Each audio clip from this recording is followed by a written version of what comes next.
It'll be a little entertaining. I don't know how long he gonna last in with these big shots coming at him. But hey, only time will tell. You know, I'm not here to hype it in my business. That's somebody else fish to fry. Yeah. You know, I got my own. Terence Crawford is not going to do anything to Canelo Alvarez. Terence Crawford, yes, he's good. He's a 4th division world champion, 2 division undisputed, but he couldn't even hurt Majumov. That they think that Canelo is easy work because of the fact that he's flat-footed and he just kind of like, he does basic, I would say. He has basic skills, but he's really good at those basic, fundamental. Canelo versus Crawford. This isn't just a fight, it's history in the making. Can Bud's speed and skill handle Canelo's power, or will Canelo prove once again why he's one of boxing's most dangerous champions? Stick around, because what you're about to hear might change the way you see this fight forever. Charlo says Canelo will beat Terence Crawford because of one main reason: Canelo's power. He believes the fight depends on how long Crawford can survive the heavy punches coming his way. Crawford is already moving up weight classes to face Canelo, and that makes things even harder. Charlo reminds fans that Crawford couldn't seriously hurt Majumov, who isn't even close to Canelo's level. Beating Errol Spence was one thing, but Canelo is on a whole different level, more active, stronger, and younger. That makes him a much tougher challenge for Crawford. 10-0. They never got in the ring with anything like a Terence Crawford. They never got in the ring with a former champion, with an elite fighter. And he couldn't hurt. He couldn't hurt Majumov. Canelo Alvarez is no Errol Spence, ladies and gentlemen. I know that some of y'all are hyped because what Terence Crawford did an incredible performance and an incredible job versus Errol the True Spence that was supposed to be the big fish, and he turned the big fish into tuna fish on your outline on your local supermarket. But Canelo Alvarez is not Errol Spence, my brothers. Canelo Alvarez is not Amir Khan. Canelo Alvarez is not Brook. Canelo Alvarez is not Gamboa. Canelo Alvarez is not Felix Diaz. Canelo Alvarez is not Sean Porter. Canelo Alvarez is none of those guys, ladies and gentlemen. Canelo Alvarez is none of those guys. Canelo Alvarez is not the Mean Machine.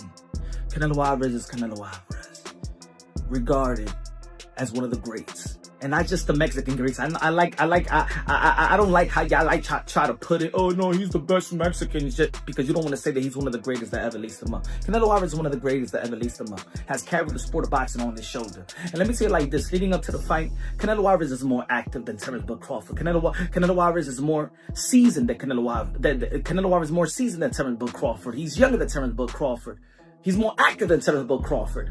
His resume is better than Terence Crawford. The people that he's fought is better than Terence Crawford. He's fought every damn style.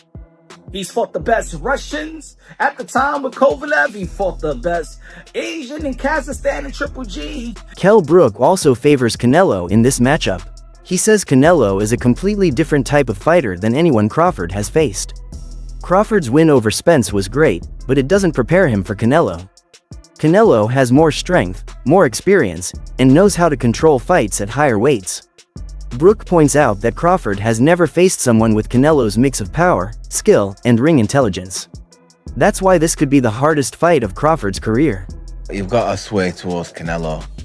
Crawford's gonna have to, move up, and I knew when I bought Golovkin, there's a big difference, especially with someone that, fighting the middleweight. A mediocre world champion's okay, but when you're fighting someone like, Canelo or Golovkin, it's a different kettle of fish, I have to lean towards Canelo, but, Crawford's very, very, very good. You think Crawford's still got the legs? Obviously, he's very much got great IQ in the ring, but he's very much a good mover as well. Do you feel like he's still got the legs to be maybe outmoving Canelo if he needs to? Well, I don't know. I think when we look back at Mayweather when he beat Canelo, he's a mover. Crawford's not really like Mayweather in that aspect. He's more, he kind of sets his feet and he's cute with how he approaches, chucking shots and moving. You know what I mean? I think it's a different fight to Mayweather, and Canelo's obviously a different fighter from when he boxed Mayweather. Some analysts argue that Crawford may simply be too small to hurt Canelo. He is moving up almost 3 weight classes with little experience at 154. They compare this to Floyd Mayweather, who fought multiple elite fighters before facing Canelo. Crawford, on the other hand, has only faced Madrimov at that level. Gabe Rosado adds that when you're used to fighting bigger opponents, punches from smaller fighters don't have the same impact. That raises questions about how Crawford will deal with Canelo's strength. I think that Crawford may be too small to really impact and hurt Canelo Alvarez. He's moving up pretty much 3 weight classes, which is exactly what I said. I'm not counting 154. He had 1 fight, bro. He had 1 fight. Floyd Mayweather got more fights at 54 than Terence Crawford. Boop.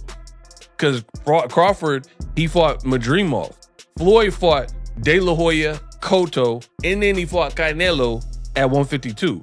So you had an aging Floyd who fought more times at the higher weight class, and Bud looks to be a bigger dude than Floyd Mayweather, right? So when Floyd was 37, he moved to 52 and fought a much bigger Canelo. Crawford's 37, he fighting Madrimov with 11 fights. Not the same. It's not. I don't care what y'all talking about. The Bud Buddy's just gonna have to be mad at me because truth is truth. So that's a valid question. And again, I'll be glad when this fight's over. Put it that way. I don't care who wins. May the best man win. I hope it's a double knockout. I already told y'all. Just because I'm just over it and I want to get back to some of the other fights. There's other fights that are interesting and they make more sense. Like Brian Norman, Devin Haney. I'm interested in Yard versus Benavidez, etc. There's some fights we're hearing about, blah, blah, blah. So I'll be glad when this is over, to be 100% honest. There's more fights that actually fans have been requesting that matter, blah, blah, blah. But Rosado, he brought up a lot of good points. He was saying Crawford, he thinks he's too small. And he even gave his own personal experience. He said, I'm 180, 190 solid. And when I fight guys that are welterweights, even if they crack and they're known for being menacing, murderous punchers at the lower weight classes, 140, 147, them moving up, it feel like pillows when they fight me. When I get hit with their punches, it feel like pillows because I'm used to getting hit by triple, right? He used to Triple G work. He used to Lemieux work. So to me, this is kind of common sense, but common sense ain't that common, right? Experts say the biggest question is, can Crawford handle Canelo's punches? Many opponents have been stopped or slowed down by his power. Some fighters say Canelo looks flat-footed, but analysts explain that's just his style. He fights with balance, timing, and efficiency. By planting his feet, every punch he throws carries maximum power. Crawford's defense and movement might keep him safe for a while, but Canelo is patient and always finds openings. When those openings come, the real test will be if Crawford can stay calm under heavy fire. This fight may not be about who lands more punches, but about whether Crawford's chin and body can survive Canelo's power. Is Crawford gonna be able to take Canelo's punches? And is Canelo gonna be skilled enough to not keep on getting banged up by Crawford and his craftiness? It's the battle of two greats, you know what I mean? So I believe that Canelo, you really see him, when you see him fight, he almost got a one-way of style, and it works for him. He likes to get in there and bang you up. He likes to throw hard punches. He likes to break you down. He likes to hit you everywhere. You're gonna hit in your body, your arms, the forehead, the ear, the neck. Wherever he can land a good one, he's gonna land it. And that usually breaks him down. So with some fighters, I see is that they think that Canelo is easy work because of the fact that he's flat-footed and he just kind of he does basic, I would say. He has basic skills, but he's really good at those basic fundamental skills. He does everything almost like perfect. But yeah, he's flat-footed, but you got to realize that he also has hell of a head movement and body movement. He understands and he's perfected at rolling with the punch thing. Crawford's performance against Errol Spence is still seen as one of the best in boxing history. He showed speed, accuracy, defense, and finishing ability, completely dominating one of the best welterweights in the world. That night, Crawford proved he was one of the greatest of his generation. Now, his training partners say he looks even better than before. His speed is sharp, his reflexes are strong, and his conditioning is at its peak. Even though he's older now, Crawford seems smarter and more focused. His team believes he's in the best shape of his career, and that confidence could be his secret weapon against Canelo. Sharper than ever, more dangerous than ever, and most importantly, he looks like the greatest version of himself. Now, can we actually believe this? Can Terence Crawford at nearly 39 years old, with him being inactive, with him being heavier than ever, is it possible that the man will actually look better than ever? Now, let's think about it, ladies and gentlemen. When you're talking about someone like Terence Crawford or Canelo Alvarez, you're talking about the elite of the elite. And if I'm gonna be honest, Terence Crawford, when he fought Errol Spence, in my opinion, in all my years of watching combat sports, I'm a MMA guy turned into boxing. But I have never, ever, ever in my life watched an elite championship fight and had my jaw absolutely drop to the floor with the greatness that I witnessed. And that is the only way to describe what Terence Crawford did versus Errol Spence. In my opinion, that was the greatest performance in our lifetime. I mean, I can't go back to the old days. I'm not a historian. But as far as I'm concerned, that was the greatest performance I have ever seen in my life. And especially to who he did it to, Errol Spence. Dangerous southpaw at the time. I believe he was pound for pound number 3. And Terence Crawford absolutely annihilated him. Former champion Kelly Pavlik shared a strategy for how Crawford can win. He says Crawford must control the early rounds and not let Canelo set the pace. Using footwork, combinations, and smart movement, Crawford has to make Canelo work harder than usual.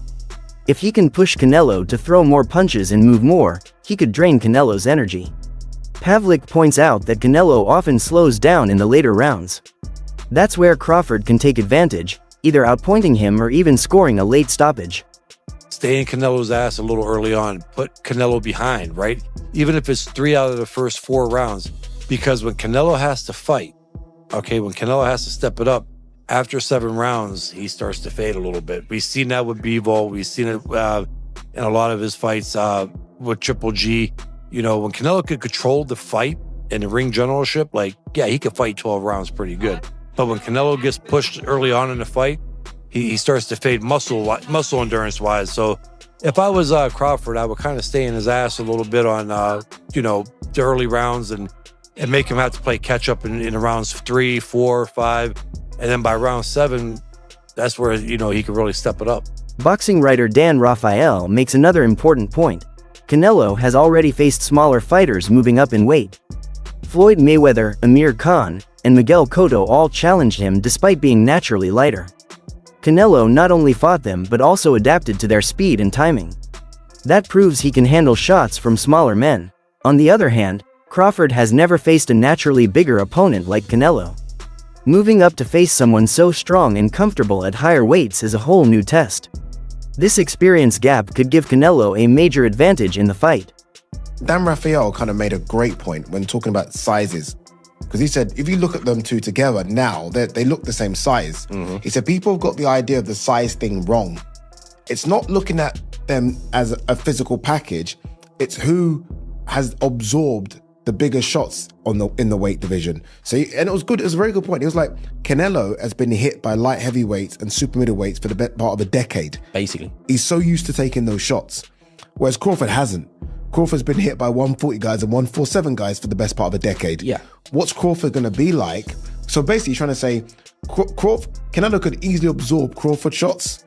Can Crawford easily absorb Canelo's punches? If you're taking shots from Triple G, Sergei Kovalev, Dmitry Bivol, and you're staying on your feet, not getting hurt, Not even getting wobbled. Not even getting wobbled, just literally shaking it off. Yeah. You can take Terence Crawford shots. 100%. Right.